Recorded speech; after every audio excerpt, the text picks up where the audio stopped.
When we really focus on our mission, my mission, and we focus on the things that we know we want to do, whether it's the impact we want to make, the people we want to help, there's no room, there's no time for comparison. And oftentimes too, you're comparing your chapter 1 to their chapter 20.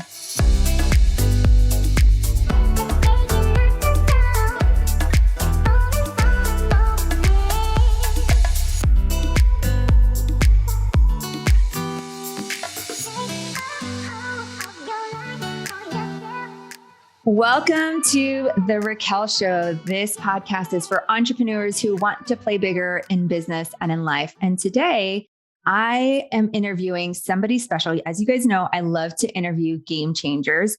And I am interviewing this one special lady who has constantly inspired me. I met her at an event in San Diego. And believe it or not, because I had a short, fitness bikini competition journey, I remember this woman having her own NPC show. For those that know this space, I got to connect with her over coffee and was truly impressed by her knowledge, all the things that she had accomplished. And what impressed me the most about this woman is how humble she was, how authentic she was, and her experience in building businesses and expanding offline at such a young age. And she didn't have to tell me, you know that this woman has grit. And she opened her first gym at the age of 22. She's been on national TV shows. She has a top-rated podcast, Hi Felicia, and she helps fitness coaches build their brand and build their business online through Fitness Business Vortex. Welcome to the show, Felicia Romero. Hello. Oh my gosh, that was such a great introduction. Thank you so much. You have a lot of experience, right? And I'm excited to dive in. And when we go through that memory lane, as I was writing your intro, and you have such an incredible journey, what inspired you to do what you do today? I honestly, Raquel, I knew from such a young age that I love to help people, but I was going to college actually for something completely different. I have my bachelor's in political science and I took my LSAT for law school. I was going down that road. I was even an intern at the House of Representatives. I was a Democratic intern for a couple sessions, and it was really my mom's dream. It was one of those things. And I don't know if you're familiar, coming from a Mexican family, my mom was very you're going to college, you're going to be the first to graduate, and this is what you're doing, and I never wanted to let my mom down. So it was one of those things where I was like, okay, I guess this is what I'm doing, with no really a court of my own of my opinion of what I wanted to do. And it wasn't until I got into college and even just having some experience at the state level of politics and all of that, I was like, oh, I don't want to do this. Right. And I had a second cousin who was an intern at Fenimore Craig, which is a big law firm here in the Valley. And anytime I think of that law firm, and I don't know, I'm probably outdating myself, but I think of Ally McBeal, so she had one of those really fancy law firms. And I was like, oh, and I remember interning with her and going in and sitting with her. And I was like, she's paying off a lot of student loans and debt. And, you're associate for many years before you could even get to that partner level. And so I'm like, I don't know if I want to do this. And during that time, I'd always been involved in sports. I've always been involved in athletics and health and fitness. And I played softball at Arizona State. So, I was a collegiate softball player. And so I started training people out of my home during that time. And I just naturally continued it. And I didn't know where it was going to take me, Raquel. I was it was a true story of following my passion, and continued and opened up my first gym at 22. I was graduating, with a bachelor's, and then I decided to go back to school and get my master's in exercise science from Arizona State. And years later, just opened up 3 gyms over the course of 12 years.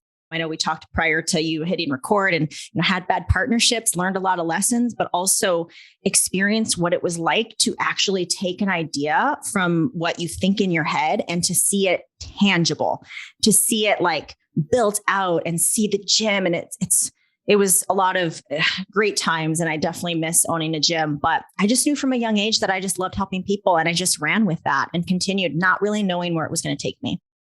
Yeah. So you are one person that I see that constantly grows and evolves, and you have pivoted very successfully in my eyes from the offline brick and mortar to the online. Like you said, you scaled I would say a fitness empire, and you pivoted online, and you also changed your podcast, right? And now you're diversifying your business. How do you do that? What advice would you give for those that are pivoting or thinking about starting new things in their business? That's such a great question. And I'm going to tell you, I'll be completely honest. It was a struggle because when you build a brand based on a certain persona, which for me was fitness and health, like I'll even just talk about my years of being a competitor. I competed at the pro stage. I was a pro figure competitor. For those that may not know what that is, IFBB pro is like, think Arnold Schwarzenegger.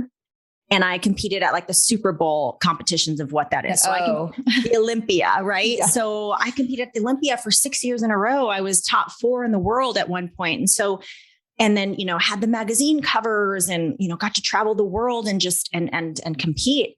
And when I started shifting out of that, because I started getting health issues and all the things, like it was such a hard transition for me because it's what I define myself as. And it was a hard lesson of like, what your brand is and who you are, and not defining yourself by necessarily what people think you are, but truly what it is that makes you happy. And to know that we're going to naturally evolve and grow. We are, I couldn't stay in that industry because my health was suffering. And also I'm growing the way that I think and feel is growing.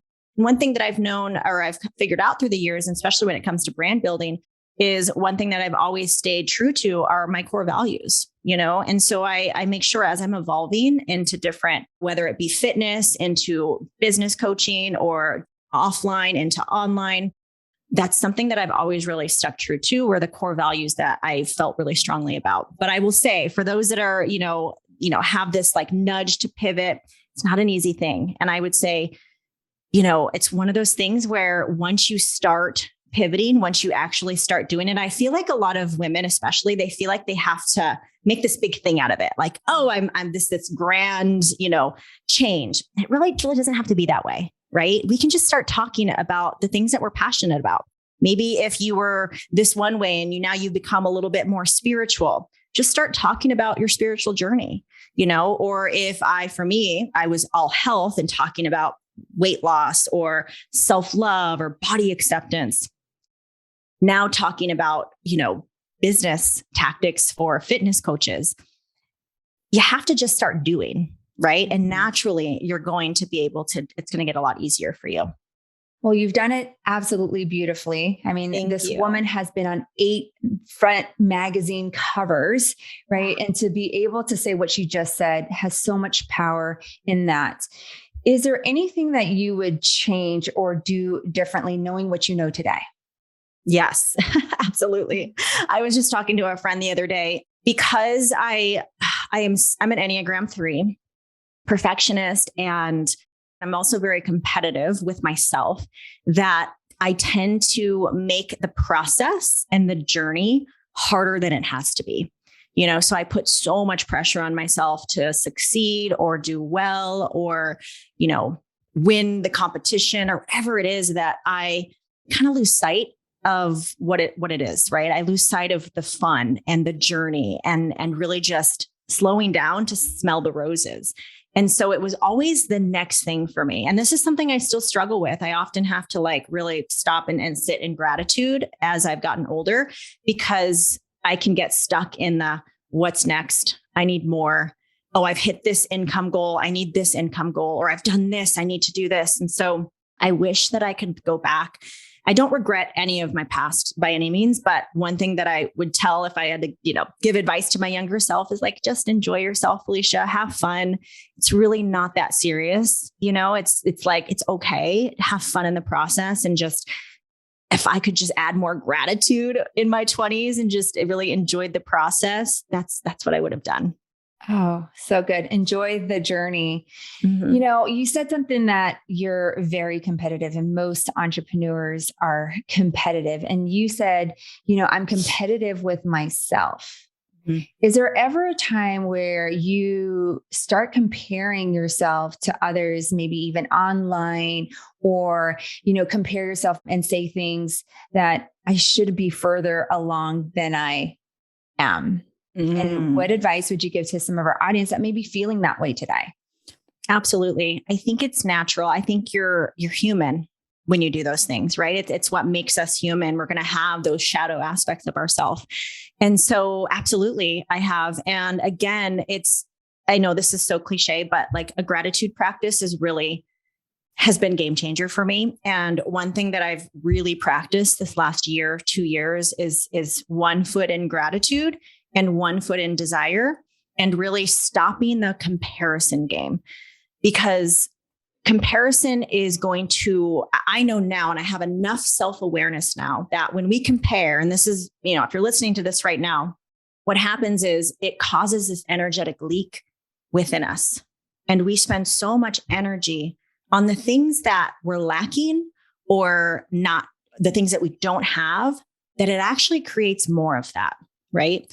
And so if you were just to shift that, practice gratitude, yes, have the desires, but when we really focus on our mission, my mission, and we focus on the things that we know we want to do, whether it's the impact we want to make, the people we want to help, there's no room, there's no time for comparison, right? And oftentimes too, these people that you may be comparing yourself to, and this is a lesson learned, you're comparing your chapter 1 to their chapter 20, right? And so you don't know what they've been through. I've had, women tell me like, you were a trigger for me. You talking about this thing, triggered me. And oftentimes I have to remind them and I have really these amazing conversations with women like, hey, you don't know the backstory or the years of struggle that I had, right? Or you may be comparing yourself to someone that actually has a really shitty marriage and treats their partner horrible. And you're seeing this, whatever they want to show on social media, where behind the scenes, it may not be that, right? So we have to remind ourselves that sometimes what we see on social media isn't always true, because I think that's where the comparison comes in, is like what you see on social media. It's more prevalent than ever. And also, you can't compare your chapter to someone else's chapter without knowing where they've been and what they've struggled with, right? And then thirdly, the last lesson in that is it's an energetic leak in what you're meant to do in this world, right? It's just going to take all that energy and put it in the wrong place. And the wrong place is that lack and the scarcity, which if that's what you're focused on, guess what? You're going to create more of that. So why not shift that? Think of the abundance and think of all of the possibilities and the limitless possibilities that you can create in your life. And you're going to create more of that in your life. I have chills. I could have teared for a bit when you said certain things. I'm like, I love the energy leak. I love the 1 foot in gratitude and 1 foot in desire. Yeah. You're one person that is really big on health, and we often hear health is wealth. And I've listened to a lot of your episodes on your podcast. Is how important is health to entrepreneurs? And sometimes I also see as entrepreneurs are growing and scaling their business that we sometimes neglect, and I'm guilty of it too. We neglect our health. Yeah, I'm absolutely guilty of this for sure. And what I've realized is having a solid wellness routine, whether it be movement, what I put in my body as I'm drinking my coffee with collagen. It's honestly, yeah, I love it. It's one of my favorite. It's not only like how, our body and how we feel. For me anyways, it helps with productivity and helps me stay efficient and focused, right?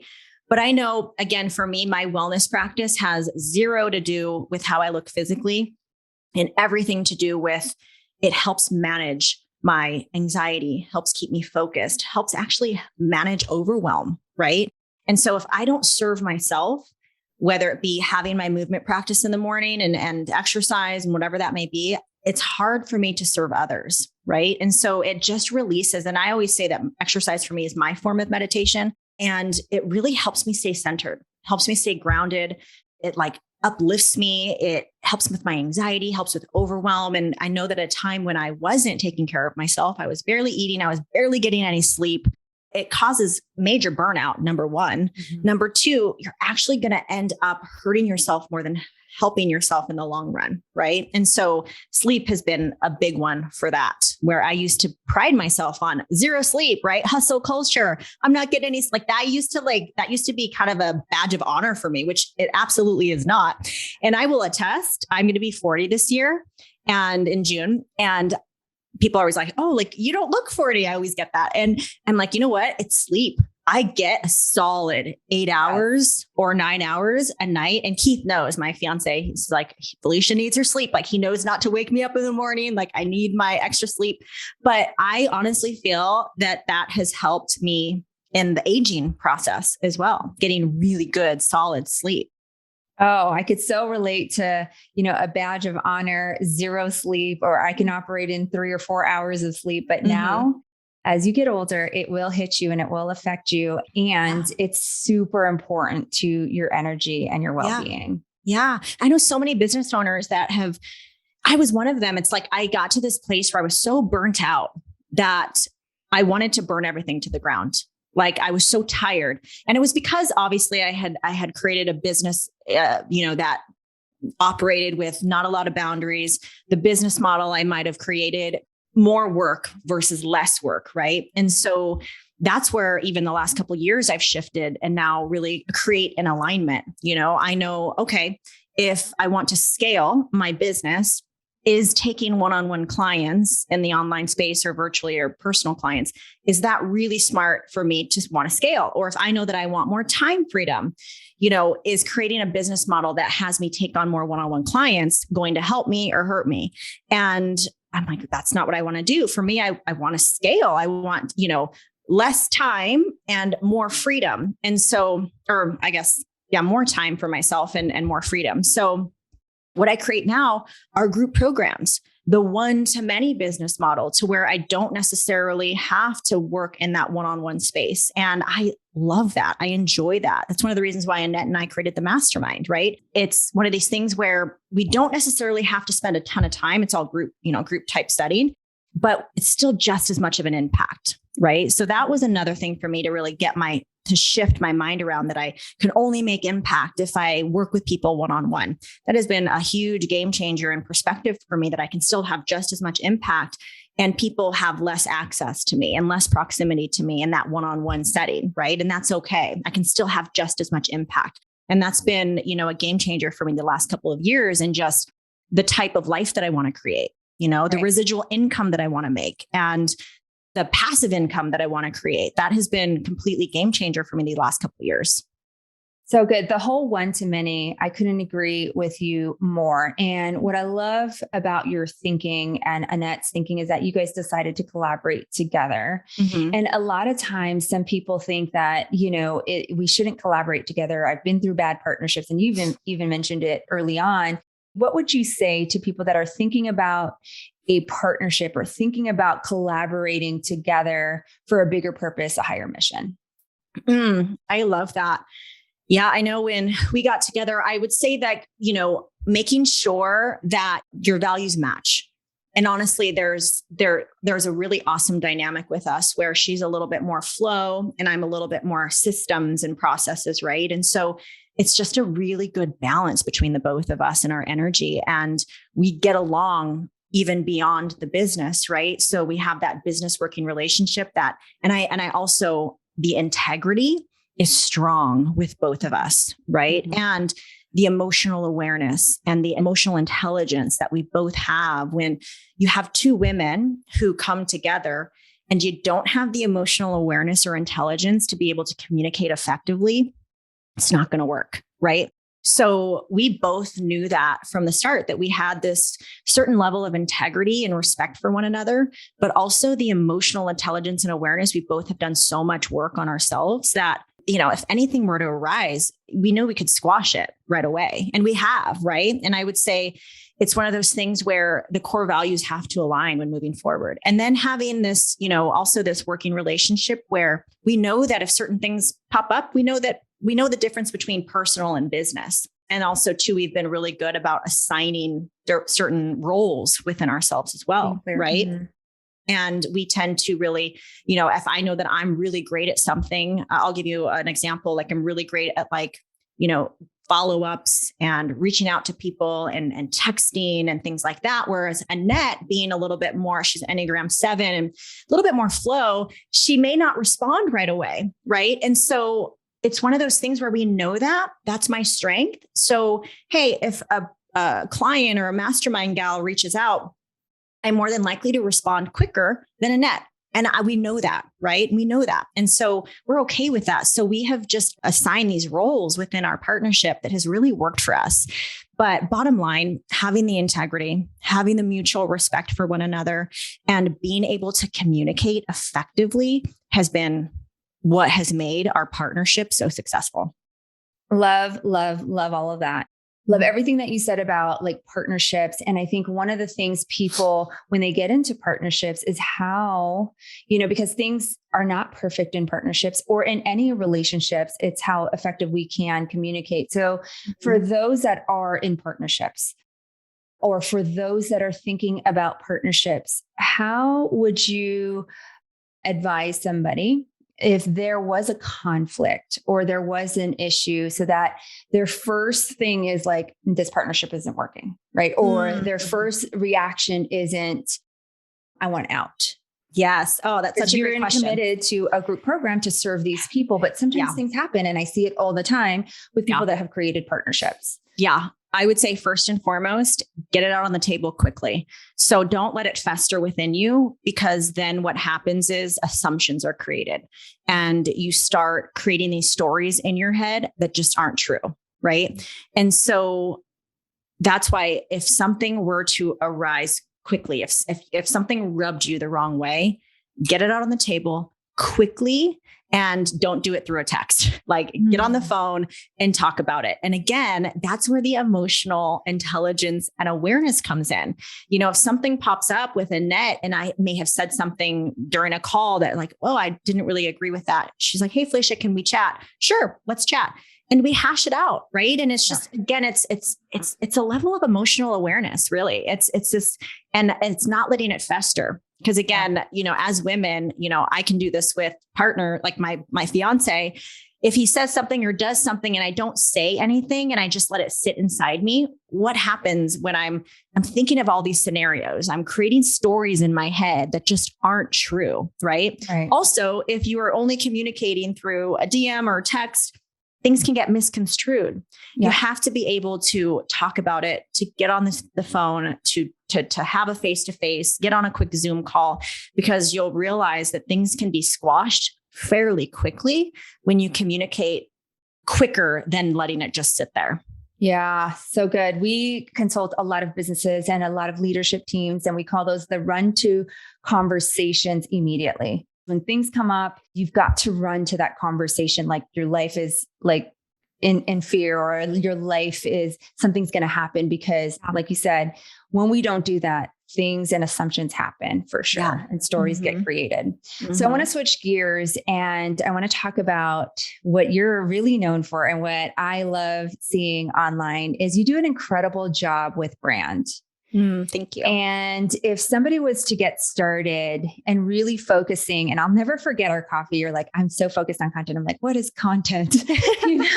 What key tips would you give somebody that really wants to focus on brand online? That's awesome. I love that question. Oftentimes when people think of brand, they're like, oh, what is my logo? And what are my colors? And, branding colors, which again, cohesiveness and, being able to recognize a certain person based on the color scheme or whatever is awesome. But really, when I think of brand, I think of, number one, I think of storytelling, and I think of authenticity. And so, when we have this story with us, like when we share our stories online and when we're able to storytell effectively, along with being authentic in who we are, we start to create this brand around us and it's more than just what we're doing in life. Like, for instance, I am a business coach for fitness coaches now. I've pivoted, but it doesn't mean that health and wellness isn't a core value of mine. It's not important to me. So what happens is, we create these brands that don't necessarily transfer over into other areas of life. I think Chris Harder, I know that you know him, he did this very effectively as well, right? He rebranded his whole podcast called The Chris Harder Show now, but he's still known for money, right? So like there are things that he's really passionate about that are the core parts of his brand, but he can go off and create a lot of different things. Like for instance, if, my core values and my who I am is around connection and community and authenticity and freedom, I can create programs or offers all based around that. I can create mugs if I wanted to and storytell what this mug of, let's say abundance created for me based on my core values, based on my brand, right? So when you have a solid brand, you can sell anything, right? So it really is less about your colors, less about your website or logo, and more about who you are at the core and your authenticity and what you stand for. I have never heard anyone explain brand as good as you have. So everyone rewind, replay that because that was really done really, really well. And you articulated it in ways that people don't normally articulate brand. Right. And like, there are different things that you could come up with when it comes to like, for us, it's playing bigger and we want to inspire people to play bigger in business and in life. Right. And so how do you deal with when it comes to brand? Cause you can get a lot of ideas. Like you just said, the mug and this and that, like at what point, because we're all entrepreneurs and everyone listening to the show is an entrepreneur, is how do you determine what's next for you when you've got all these ideas? I love this. And this is difficult for me. I went to this dinner last night, a soiree that my friend had put together, and they were all like just women business owners. And I'm a manifesting generator. For those that may not know human design, it's someone that it can go, go, go, go, go. And sometimes it's hard for me to like force myself to slow down. I'm highly energized. Like I have a lot of energy to get a lot of things done. Like literally can do tons of calls back to back to back. And I'm okay. And also with manifesting generators, we got a lot of ideas. So I can obviously name on my hand right now, Raquel, ideas that I want to go after, execute in the next year or two. Like it's maybe even in the next week. Cause in the next week. And I'm like, oh my gosh, like I want to get into real estate. My fiance and I, we just bought an Airbnb that we're renovating and we're going to rent out. And so like we're wanting to do stuff in real estate. And I know you can appreciate this. I don't want to talk too soon because it hasn't happened yet. This is still a seedling in my brain. But things that are going to create a legacy for myself and for Keith. I think of legacy in terms of like, I can't, be a one-on-one coach forever. I like it and I love it now, but I think of long-term as well. And so like, that's where I'm really kind of shifting my focus is like, where can I really create the legacy for my life and my children's lives and Keith, right? And so it's hard when you have a brain like that, when you're always wanting to just like, you're always thinking of these things. The hardest thing for me is the execution. So that's why I love accountability. And that's why I also love to let the world know this is what I'm doing, because it keeps me focused. And I'm like, man, I've put it out there. I put it out in the world. This is going to happen. But it's difficult when you do have so many ideas and deciding what you're going to do next. And there are times, and this is where that like embodiment comes in. And that feminine feeling where you're just that alignment, that flow where you're like, is this the right time now? Now, this idea that I have right now within real estate, I've had for a couple years. And now I know as I'm getting closer to that idea coming to light, I know that this is the time. Right. Mm-hmm. And so it's just knowing when to go after it and knowing when to sit back. Right. There's times where I have thought of programs. I'm like, oh my gosh, this would be so amazing. Might not be the right time to launch. Let me wait a little while, right? So I think we have to trust our gut on this one. I think we have to tap into our intuition. We have to tap into like what's going on in the world too, right? At that time. I know when Annette and I launched our mastermind a couple years back, we're in our third year. Right when we decided to host a mastermind, we were actually going to have a mastermind day here at the house. It's kind of like a kickoff. So we were going to have a kickoff mastermind day. We were going to sell tickets for very $200 for the tickets, but we were going to do it here at our house, maximum 25 women. And then at that mastermind day, we were then going to pitch our mastermind, which was then a longer container, right? A higher investment. And literally we launched it. We had sold like maybe 5 or 6 tickets, and then the pandemic hits, right? And we're like, oh, what do we do? Now we tapped into our intuition. We tapped into what feels good for us right now. Do we just scrap the idea and not move forward with this mastermind because of what's going on in the world? Like, what do we do? So we sat on it. We tapped into our intuition. We really sat in like, what was our intention behind this mastermind? So then we scrapped the mastermind day, returned the money to the people that did buy tickets at that time. We turned it into a virtual mastermind day workshop.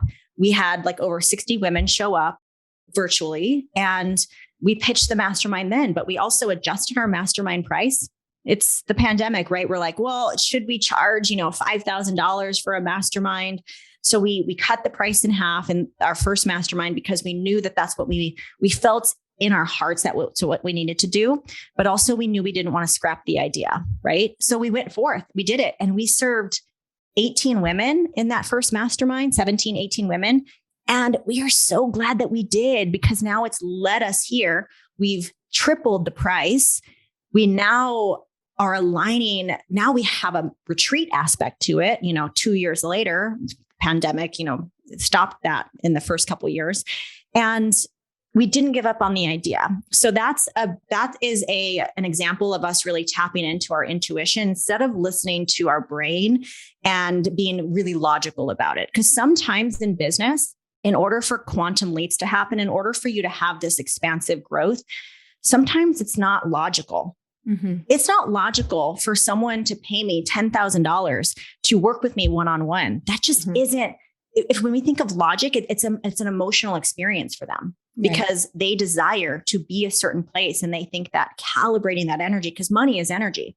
So sometimes things aren't always logical. Sometimes you do it because it's an alignment and you have this intention to really change lives, and you go for it. Right. Oh, so good. Money is just a tool, and I couldn't agree with you more. And obviously when you talk real estate, it's like, there's been this passion of mine to help women, build investments, build assets for that legacy, for that generational wealth and all of those things. It's like, why not share it with what I know from my mentors, with women, with other people. Yeah. Right? That's what this idea that I have, I'm going to bring my fiance along, with the idea we're going to do it together. But, just even him, he owns 6 properties on his own, and he's collecting rent from all of them, and all of the properties he owns, they're all paid off.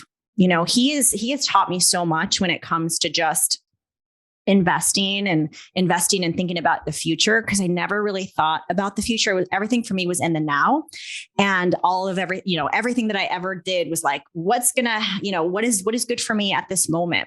Yeah. And he's really got me thinking in terms of like the legacy, like what you're creating. And, hearing him talk about, well, I, scooped up these properties when everyone was selling, and he sold some stock in order to be able to like purchase this house cash. And so like all of his homes are paid off. He's collecting rent from all of them. And it's like, that's amazing. Like, I want to do that. So I have this idea that we're going to, pursue together that will create that legacy for both of us, but it's executing it then. Right. And going about it the right way. And yes, I have this passion. I'm emotional about it, but I also want to be realistic and be logical and just like make sure all of the T's are crossed and I's are dotted, and to make sure that, it's planned out smartly. So, I love it. I love all of that. Right.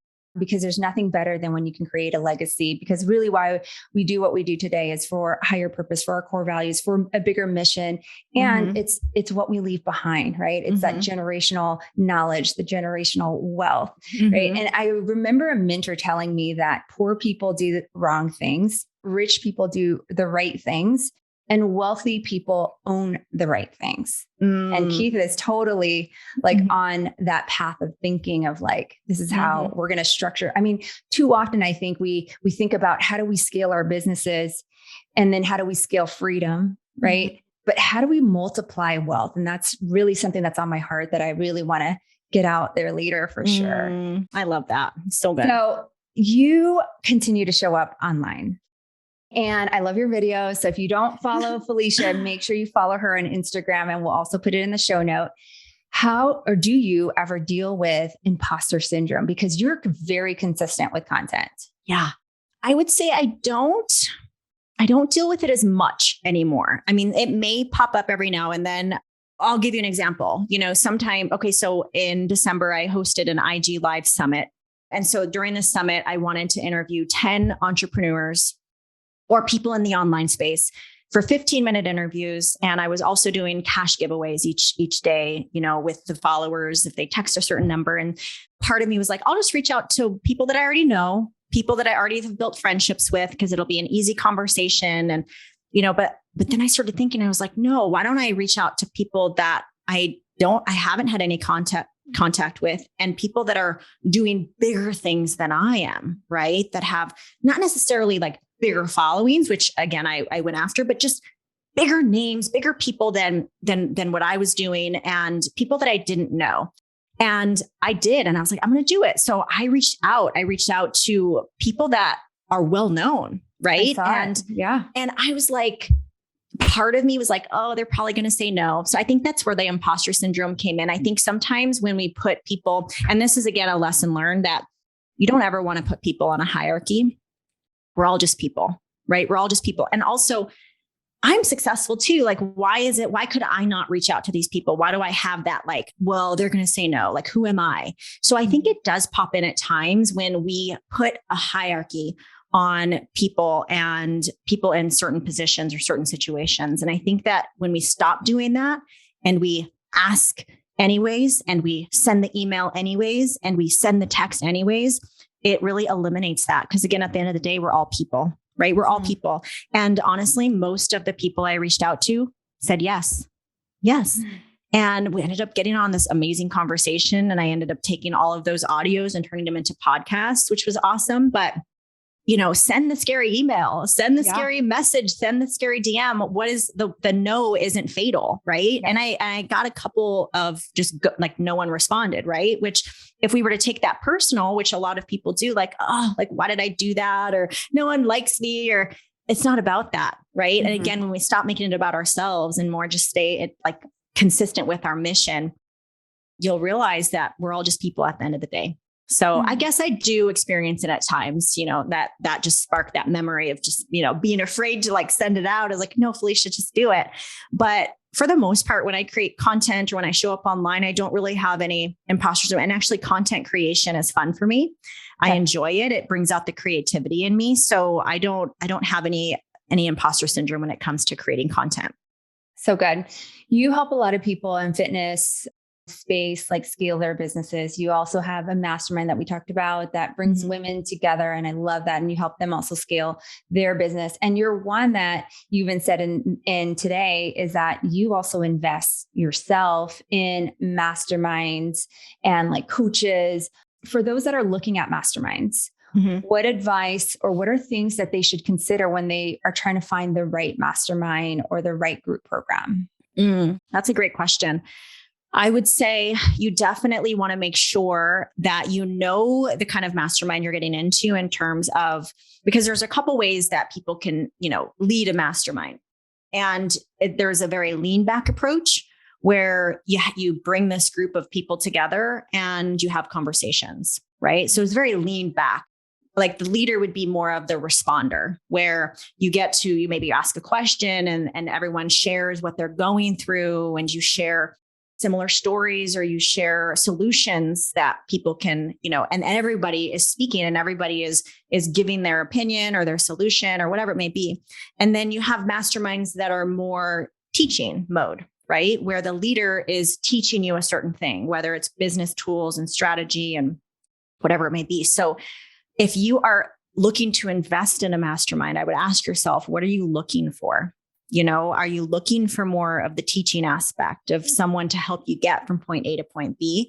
Or are you looking to just have expansive conversations with women who may be a little bit ahead of you, or maybe a little bit behind you in terms of where you are in your business, and learning from those women? Now, being part of a mastermind myself, I was in a mastermind that was more leaned back, where all of the women, we got on and we just had expansive conversations.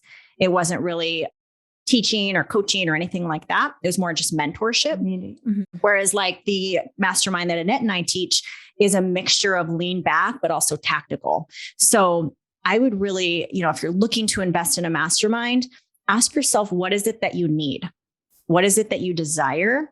Where do you feel like you're at in your business that is going to help you with whatever it is that you're wanting to create? So, that would be my first recommendation, is really look at yourself and really ask yourself, what do I need at this moment? Because there are mentors who, they wait for their client to ask them a question and get guidance on. So they're more of that mentorship aspect. If you don't know how to ask questions, or you don't know what right questions to ask, or you don't have that self-awareness and how to lead yourself, those types of coaches may not be the best for you at that moment. Not that it won't ever be, because you start to expand and you start to grow and what you need changes. But I would really ask yourself, what is it that you need? So good.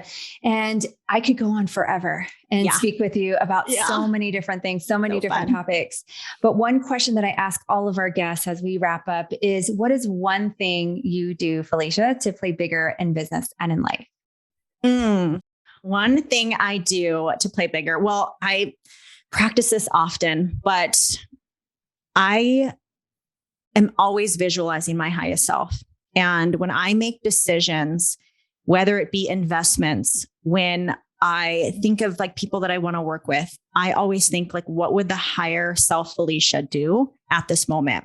And a lot of my decisions are made from that place and made from a place of abundance. And that's something I practice daily, because I can easily fall back. I can easily fall back into like, oh, what is not happening for me? Oh, I'm never going to do this. Oh, the lack and the scarcity. So I really sit in that place of like higher self and making decisions from that place.